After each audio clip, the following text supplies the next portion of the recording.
Hello, welcome back to the channel. Today, we're diving straight into how to use Notion to track your moods, essential for maintaining your mental wellness.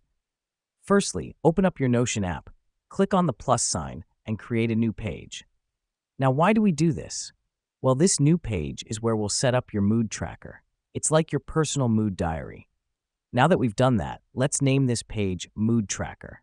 This is significant because it helps you identify and quickly access this page whenever you need to.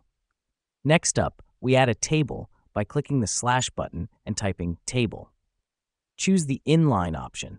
This table is where you'll log your daily moods. It's a simple, organized way to visualize your emotional patterns over time. Let me explain why this matters. If you see your mood constantly dipping, it's a signal that something might be off. Notion's easy-to-read tables make recognizing these patterns straightforward. Moving on, let's customize our table.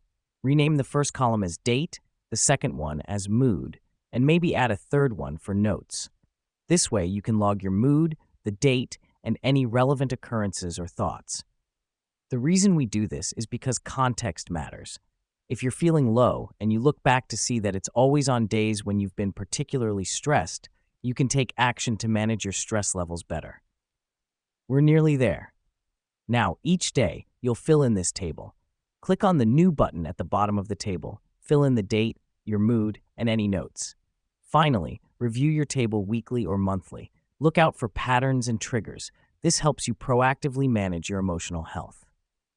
And there you have it, a simple yet effective way to use Notion for tracking your moods. Remember, understanding your emotions is the first step towards better mental health. Thanks for tuning in, and catch you in the next video.